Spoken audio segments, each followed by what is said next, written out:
जब मैं कॉलेज में था तब रूमर्स होते थे कि आपको किसी सैटेनिक चर्च में देखा गया है, ये सच है? हाँ, मैं गया था सैटेनिक चर्च में? इंग्लैंड में। क्या है वो पर? पता है क्या हुआ था आपको? नहीं। मैं इंग्लैंड में था, शूट कर रहा था, तो मुझे एक लेडी जो मेरे किसी दोस्त को जानती थी, उन्होंने मुझे बोला कि आपको मेरे साथ कहीं चलना है। मैंने कहा जी आप जैसे कहें, चलते हैं शूटिंग के बाद। कहते खाना खाने चलना है, आपकी पसंद का होगा। बैंकॉक में एक रेस्टोरेंट है जिसका नाम है अलसना, पाकिस्तानी रेस्टोरेंट है। वहाँ का मुझे पुदीना चिकन बहुत पसंद है, जो मैं 2007 से खा रहा हूँ। ये कहानी बता रहा हूँ आपको 2013 की शुरुआत की। मैं लंदन में था, मैं वहाँ गया, वहाँ इंडियन रेस्टोरेंट था एक। ये पहली बार मैं किसी कैमरे के सामने ये बात बोल रहा हूँ। सॉरी भाई। नहीं सही है, होनी चाहिए बात है। तो मैं वहाँ गया, पूरा रेस्टोरेंट खाली था, एक गोरा बारटेंडर था और वेटर कोई नहीं था। उस लेडी ने बिठाया, कुछ बातें करनी शुरू करी। ऑर्डर नहीं लिया गया, लेकिन ऑर्डर मेरे सामने आ गया और वो वही पुदीना चिकन था जो मैं बैंकॉक में खाता था। उसकी शक्ल लग रही थी। मैंने कहा ये क्या हो रहा है भाई, ये तो बड़ी लगता है, मेरे यारों दोस्तों से पूछ के लगता है कुछ ऐसी चीज़ बताई गई है कि मेरे को पसंद है और यहाँ अरेंज करी है, देखने में तो वही लग रहा है। मैंने कहा वो वही टेस्ट था। मैंने कहा ये क्या है? कि ये कुछ भी नहीं है।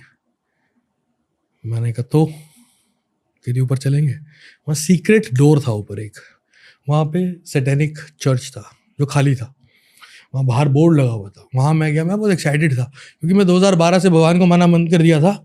मैं शैतान को मानना बिलीव नहीं किया था, लेकिन शैतान की तरफ अट्रैक्ट बहुत हो गया था। शैतानी हरकतें करता था, नशे करता था, ये करता था, वो करता था, याशी करता था, तो मैं उस तरफ अट्रैक्टेड बहुत था। तो मैं उस चीज़ से डरा नहीं, सैटेनिक टेम्पल से। मैं जाके एक बच्चे की तरह उन कुर्सियों में जाके बैठ गया, फोटो ही करा रहा था। और वहाँ की एनर्जीज बहुत डिफरेंट थी, बहुत स्ट्रॉन्ग। कैसी थी? कंप्रेस करते ना, जैसे कंप्रेसिंग थी, बहुत कंप्रेसिंग। क्लैप भी मारोगे तो रिफ्लेक्शन नहीं आएगी, हैवी एनर्जीज बहुत ज़्यादा। तो मुझे समझ में आया कि काम सीरियस है। सो यदि what you want to do in life, I say whatever I want to do, I will do, come to us, we'll get you everything. Boys come there with bigger plans, council sets, they'll help them. मैं समझ गया ये मुझे करना नहीं है, लेकिन एक एक्सपीरियंस के लिए एक्सपीरियंस बहुत अच्छा है। तो ये बात तो किसी को पता भी नहीं है। वो इंटरनेट पे मैंने फ़ोटो फेसबुक पे डाली थी जो 1 घंटे में उतार दी गई थी। मेरा मीडिया देखता था, राज भाई कनाडा से, इंग्लैंड में रहता रहा था वो, तो उसने हटा दी, कहते नहीं ये हटानी पड़ेगी। तो वो फिर फ़ोटो हटा दी गई थी। मैंने वो उनका वो डंडी सी होती है वो पकड़ी हुई थी और ऐसे करके कुर्सी पे बैठ के भी, जहाँ वो मेसन्स बैठते हैं, वहाँ तक गया। बट उससे ज़्यादा कुछ नहीं हुआ? उससे ज़्यादा कुछ नहीं हुआ। ओके, क्योंकि रूमर्स ये थे कि आपने शैतान के साथ एक डील बनाई है जिसकी वजह से आपको सक्सेस मिला है। मैं उसके बाद एक्साइट हो गया, बहुत एक्साइटेड हो गया और इल्यूमिनाटी कल्चर के बारे में बहुत रिसर्च करना शुरू हुआ, बहुत इंक्लाइन हो गया उस तरफ। असल में famous people are into Illuminati culture? I don't know, they say there's lots of speculation.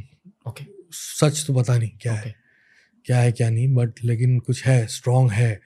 और अगर आप देखो, अगर बड़े लेवल पे जाके, टॉप फ्लोर पे जाके, तो आपको उसकी रिफ्लेक्शन दिखती तो है। कुछ तो होंगे, कुछ लोग होंगे, दिखती है।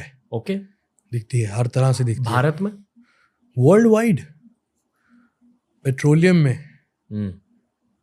फार्मास्यूटिकल्स में, वॉर्स में, एंटरटेनमेंट में, फिल्म्स में, पेस्ट में, साबुन में, हर जगह दिखती है अगर आप देखना चाहो तो। वो लोग चाहते थे कि आप उनके, पता नहीं क्या था वो, मैंने दोबारा पूछा नहीं, मैं तो खुश हो गया। मैंने कहा सही है, अच्छा है। एक होता ना कि मैं तब तक बदनाम था, बहुत बदनाम था, बदनाम के बावजूद कामयाब था और मशहूर था और प्यार भी कर रहे थे लोग। तो एक बैड बॉय इमेज थी जो थी उस वक्त।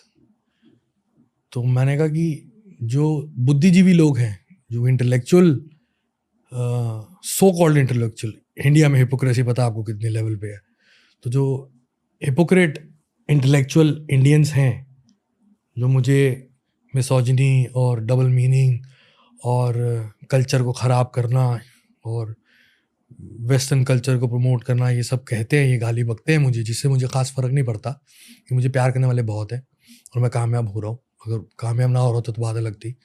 तो अगर वो मुझे लाइक नहीं कर रहे तो ये तो लाइक कर रहे हैं ना। वो बड़ा अट्रैक्ट किया मुझे, ये तो प्यार कर रहे हैं, ये तो साले कह रहे आजा। लेकिन मैं उस तरफ गया नहीं, क्योंकि कहीं ना कहीं अंदर एक बिलीव, भगवान ने जो जोत जगाई थी मेरे अंदर भक्ति की, परमेश्वर के लिए, वो थी। बीच में गुरु नानक जी खड़े हो गए।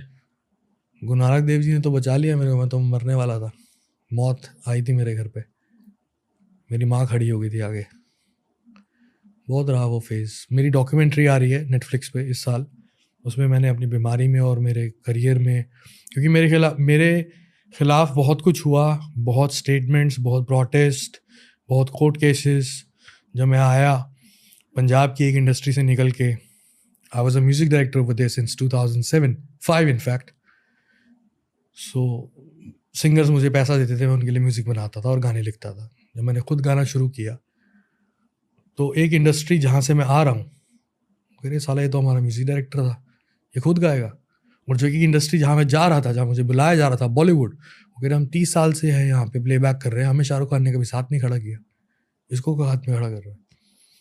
तो वो जो पैसेज था और उसका जो आउटबर्स्ट हुआ मीडिया की तरफ से, लोगों की तरफ से नहीं, लोगों ने कभी कुछ नहीं मेरे खिलाफ बोला। लोग बोलते तो मैं हिट ना हुआ था। कुछ कॉन्स्पिरेसी करने वाले लोग ने मेरे खिलाफ एक ऐसी इमेज डेवलप करी, एक ऐसा मीडिया में प्लान डेवलप किया कि इसको ये बोलो। मैंने कभी क्लैरिफिकेशन नहीं दी, मैंने आज तक कोई इंटरव्यूज़ नहीं दिए, क्योंकि मुझे 5 स्लाइड में टेलीविजन पे बैठ के ये नहीं कहना था, नहीं ये मैंने नहीं किया, वो मैंने नहीं किया, ये मैंने नहीं किया। और तब पॉडकास्ट एग्जिस्ट नहीं करते थे। और मैंने कहा एक वक्त आएगा, एक कैमरे पे बैठ के, एक माइक पे बैठ के एक बारी बात करेंगे। तो फिर नेटफ्लिक्स मेरे पास आया कि हम आपके ऊपर डॉक्यूमेंट्री बनाना चाहते हैं, आप बताइए इंग्लिश में बनाए हिंदी में। मैंने कहा हिंदी में बनाइए। मैंने कहा मैं आपसे एक सवाल पूछता हूँ, मेरे पे डॉक्यूमेंट्री क्यों बनाना चाहते हैं? कहते इतना कुछ हुआ तुम्हारे खिलाफ लेकिन तुम कभी बोले नहीं। कहते क्यों नहीं बोले? मैं कहा मैं इसी मौके का इंतज़ार कर रहा, मैं आप बोलूँगा। तो उसमें बहुत कुछ बोला हूँ, वो बहुत इंटरेस्टिंग डॉक्यूमेंट्री है। लोग एक्चुअली में जानेंगे मुझे, मैं हूँ कौन। मैं वो नहीं हूँ जो लोगों ने देखा सुना।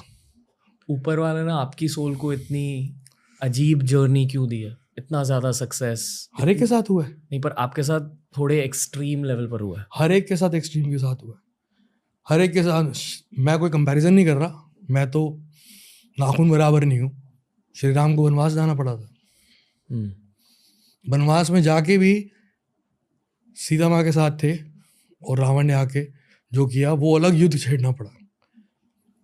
तो मैं अपने आप को कंपेयर नहीं कर रहा हूँ महापुरुषों के साथ, लेकिन अगर आप हिस्ट्री देखें वर्ल्ड की, और जिन्होंने कुछ अलग से लोग होते हैं शायद, और जिनको कुछ ब्लेसिंग्स होती है, तो उनके लिए रास्ते में जो लंबा चल सकते हैं, उनके रास्ते में समुंदर भी